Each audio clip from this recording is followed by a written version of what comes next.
Many times people will say, "Oh, you are interested in why people leave the faith. What's the reason why people leave their faith?" And I don't think that it's that simple. It's not as easy as to say that there's just one reason or a predominant reason. I think that there are, just like in a recipe, there are ingredients, there's a preparation, and there's a cooking environment. I think there's something similar going on in loss of faith, that there are certain ingredients, and those would be the personality traits, the values, the psychological makeup that people bring to the deconversion process. There is a preparation in the same way that we take ingredients to bake a cake and we prepare them a certain way. People are prepared and socialized into their religious background or into their Christian world. And then there's a cooking environment where you take all of those ingredients that have been prepared a certain way, you put them into an oven or a microwave or a deep fryer, and at the end you should get a product like a cake or something like that.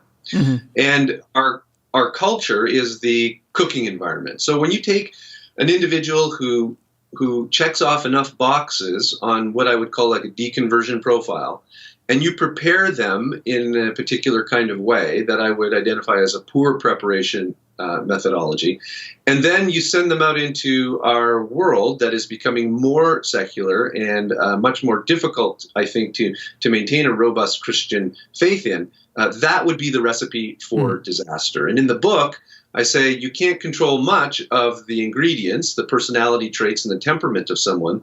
You can't do much about the culture that we live in, but we really can do a better job, I think, of preparing people well to live in the culture that we find ourselves in. You say there's a kind of profile that certainly doesn't guarantee that somebody's going to walk away. But in your study, you've seen these kinds of traits are prevalent amongst those who do. What are some of those traits? I appreciate how you phrased it, is that there's never a guarantee that just because someone has these sets of characteristics that they will leave.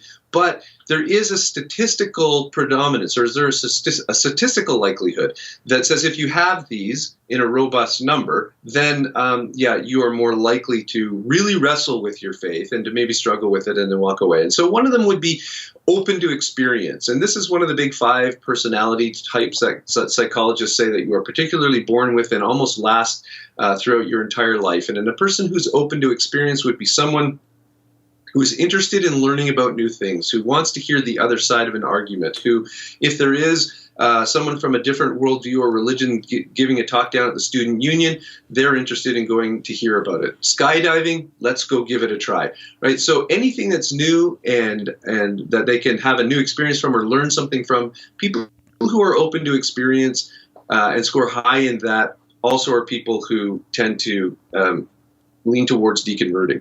Others would be having a low tolerance for an authoritarian style of leadership, being told what you need to do, being told how you have to think, particularly if that is inclined to be more on the right side of the spectrum of political beliefs and a right-wing kind of authoritarian leadership style.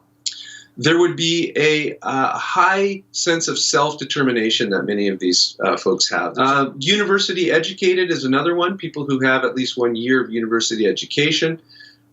Scoring lower in benevolence and the care and concern for others, and then being particularly analytical and maybe being a little bit above average in intelligence and looking at things from a more analytical perspective. All of those character traits are ones that people who have left the faith seem to score high in to varying degrees. And then you talk about the environment when you have that kind of a person in an environment where you talk about being over-prepared. Explain what you mean by that, how the church can sometimes over-prepare people for engagement with the broader culture. Over-preparation is a term that I use for really well-meaning and sincere folks who misunderstand and mistake their particular view or take or version of Christianity for Christianity itself, and then say that to be a real or genuine Christian, you must accept and affirm all of this or nothing at all. It's kind of an ultimatum,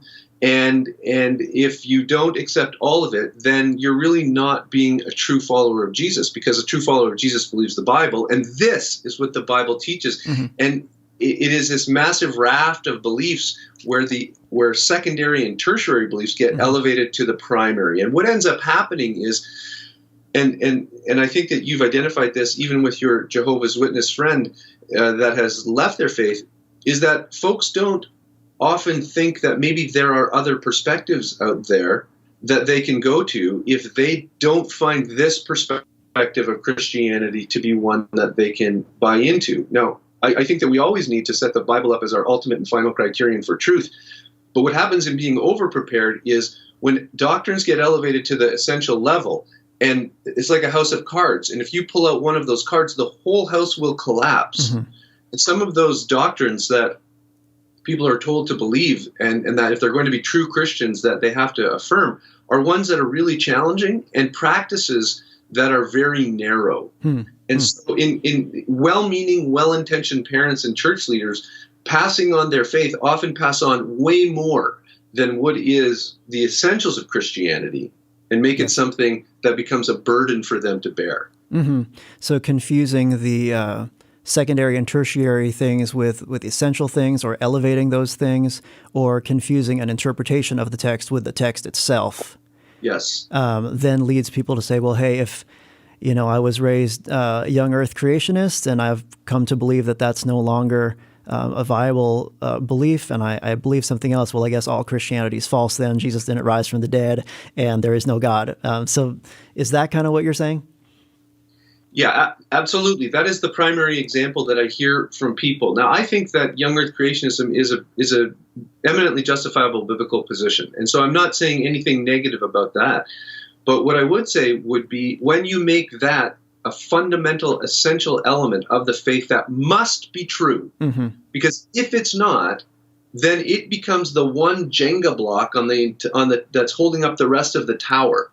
And I've heard this statement made by good folks in the young earth creationist movement that says, if Genesis is not a literal 6-day, 24-hour creation period, then it is the foundation for the rest of the Bible. And if that foundation is gone, then the rest of the Bible also goes with it.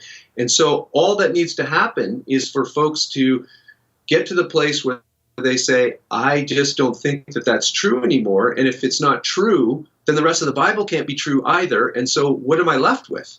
I'm left with either, I have no intellectual integrity and I keep trying to affirm something that I don't believe in anymore, or I have to have intellectual integrity and say, I can't believe it anymore.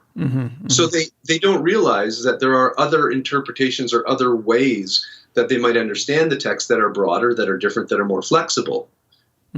So when you say over-prepared, you mean it's kind of Christianity's essentials plus something else. Yes. And if that tertiary or secondary thing turns out to be something they're not convinced of anymore, then they begin to question their faith and leave their faith.